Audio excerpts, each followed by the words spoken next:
Hey guys, welcome back to the Kidzilla Archive channel. Today we're doing something different, as you can tell by the title. This isn't a podcast or a review or a gameplay or anything like that. Today we're actually going over my Star Wars Black Series collection. This is something I started collecting back in the later half of December 2020. So the collection is still relatively new, but it is something I'm forever expanding on. So I thought it'd be best to do an overhaul now before I basically get so backlogged I could never show it all in a video. So I've split these up into two parts, hopefully. Good Guys prequel, sequel, and then the second part, which you'll see soon, hopefully. So yeah, we'll just get right into it. Not sure how they've gotten all scratched up, but yeah, this is Jedi Council member Kit Fisto. Is a quick look at him in box. And here is a look at Kit Fisto out of the box. As you can see here, get you a close up so you can check out the detail on the face scan. See the big black eyes. Again, really high detail for the face. As you can see, those tentacle style dreadlocks. His green saber's got slightly different hand pose on the right hand, and yeah, he's in his Jedi robes. Comes with the green saber. Yeah, there's a look at Kit Fisto. Here's a look at the back of the box. It's got a picture of him there and a bit of dialogue. Next up, our second Jedi Council member. We've got Mace Windu. This one was a bit harder to find in late December, early January, but a couple of UK figure places ended up getting them restocked. So at one point, this was going for around £40 to £50. It was actually quite a grail for my collection. Something a bit harder to come by, but yeah, these got restocked at RRP. So very glad to have Samuel L. Jackson Mace Windu in the collection. Let's have a quick look outside the box. And here is a look at Mace Windu outside of his box. One thing I've got to say is, when you are unboxing these, if you do, got to be really careful with the lightsabers. You can see, if it'll focus in, probably not. The lightsaber end is held on just ever so slightly. Not that it's focusing in. You can see it a bit more there. So when you pull it out of the packaging, you got to be really careful. But see if we can get it to focus in on the face of Windu. Probably not. There it is. I mean, you can definitely tell that is Samuel L. Jackson. The face scans for the Black Series are really hit or miss. He comes with a material style robe, so you can throw his hood up. Yeah, so really, this is really one of the better figures from the Black Series collection. Really good face scan. Comes with his iconic purple saber, and yeah, there's Mace Windu. Next up, we've got another member of the Jedi Council. Again, really dusty, tattered up box, but it doesn't really matter too much to me because I'm an out of box collector. This is Plo Koon, somebody that doesn't really get a whole lot of time in the film, just like Kit Fisto, just kind of a background character. Do a quick look at the box. Yeah, really detailed sculpt. Let's have a look outside the box. Alright, and here is a look at Plo Koon outside of his box. Not the easiest of characters to make hold the lightsaber. As you can see, he's got a grip on this hand that's way too tight to fit the whole base of the lightsaber into, as his hand gets even tighter towards the bottom. And this hand is in no shape or condition to be holding a saber. So yeah, not the easiest of characters to display with saber in hand, but he has definitely got one of the most impressive, if I can get it to focus, impressive face molds. So he's got all sorts of as you can see, he's got all sorts of tentacles and stuff hanging off his face. Again, not a character, just like Kit Fisto, just got not a lot of screen time in the very hated prequel films. I am a big fan of the prequel films. You can see he's got his hooded cloak, but it's still a bit pressed down from being in packaging. So it's a nice addition to have the fabric cloth, and underneath he's just got his Jedi robes. Next up, we've got Padme in her iconic white robe. It's the white attire get up. Quick scan of the box. And we'll get her out.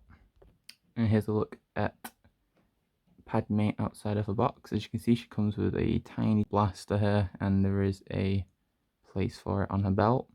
But she does come with a slightly bigger blaster. I just had no luck with putting it in her tiny hand. For whatever reason, it just didn't want to seem to fit in. She does come with a spare hand, so I'm just wondering if possibly it's meant for that hand, if you trade them out. But there's a look at Padme. You can see the cape on the back is a bit disappointing because it is a much harder rubber. But yeah, overall, very decent figure. I just wish the hand mold fit the gun a little easier. It doesn't fit in too good. But yeah, you can see the face scan. The head mold is spot on. Next up, the prequel good guys. We've got good old Anakin Skywalker in his Padawan attire. Not my favourite of figures. I did just buy this one just so I could have an Anakin in the prequel set, just because the Jedi Anakin, which is my much preferred look for him in the films, is really hard to come by with his longer hair and scar over his eye. One of them sold just the other day on eBay for £70 out of box and in quite bad condition. So yeah, they're a lot harder to find Jedi Anakin, so this one is gonna have to do. Let's take a look at him outside of the box. Here's a closer look of Anakin outside of his packaging. A big problem with Anakin is his saber. So he's got one of the chunkiest saber bases in the set, and his hands again just really tight. I don't know if it's best to just dip him in a bit of warm water to loosen up the plastic and then slip the saber in, because like I said, these sabers are super delicate. Now I've got one in my hands, I can really just show you how delicate these are. This just feels like it's going to snap off almost instantly, so trying to force them into the very tight hands is just, it's not the best of ideas. So as you can see, we've got the iconic Padawan rat tail with the such an odd haircut. But yeah, here is Anakin Skywalker out of packaging. Just had a thought as I was opening them up. It's so interesting to think how much the price point of one of these changes when you unbox them. I am an out of box collector, so just simply taking them out of the box is depletes like £20, £10-20 of value each time. But I just think they're much cooler to have on a shelf. And yeah, there is Anakin Skywalker. Okay, after a lot of squeezing and fiddling, I did manage to get his lightsaber in his hand. It's just a really, really risky job. It feels like it's going to completely snap off, but yeah. There's a look at him with his lightsaber in hand. Last but not least, from the good guys over on the prequels, we have Obi-Wan Kenobi Jedi Knight. Let's a quick look at the box. And we'll have a look on the outside. And here is a look at Jedi Knight Ewan McGregor, just in time for him to reprise his role as Obi-Wan Kenobi in the upcoming Disney Plus show. Really looking forward to that. I believe it just started shooting over in the UK. And yeah, here's a look at him again. Pretty clean face scan. It's not one of the best, but it's certainly not the worst. I'll make sure to point that out when we come to it. But yeah, here he is with his blue saber and his Jedi robes. Goes really well with Anakin and the rest of the prequel gang. Right, moving on. Okay, so next up, these next couple of figures aren't actually from the Star Wars Black series, but I'll explain why I've got them and why they're in my collection. First up is the 6-inch Disney Diamond, I think it's called Disney Diamond Selection Darth Maul. Essentially, I bought this Darth Maul to go with my prequel sets because, well, A, he's one of my favourite characters, and B, the Black Series Darth Maul I'm not a massive fan of. Here's the box. Very big box. As you can see, I'm probably not going to be able to get it all in frame. There's just a picture of Vader on the top left. As you can see, it's got a really clean paint job on the face, which is one of the things I don't think the Black Series did too well. I'm not a big fan of the expression on Darth Maul's face in the Black Series. One complaint I do have though, there you go, you can see the head spikes. They are more of a silver than they are a bone colour. I guess you can only really tell if you're super up close, but yeah, it's just a little nitpick. And the paint is a little bit sloppy, bleeding from the head into the, well, the spikes. But yeah, I much prefer this version of Maul over the Black Series Maul. The one thing I do wish he had was a hood, which is something a hood and cloak, which is something the Black edition comes with, the Black Series edition. But this one does come with a couple of interesting accessories. I'll show you them now. Okay, so here are the accessories for the Diamond Select Series Darth Maul. As you can see, we've got these things here. Kind of odd looking. They are actually supposed to be his sabers, as if he's spinning the saber around like he likes to do.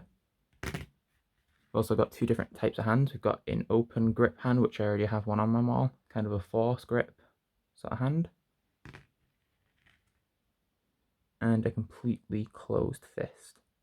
It's just wielding the saber with one hand, I guess.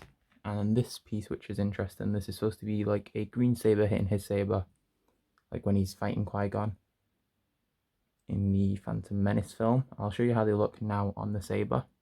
So I've just detached the saber from his hand just so you can, well, I've detached his hand from his body so I can show you how it looks. So here it is, it just slides on and off the saber.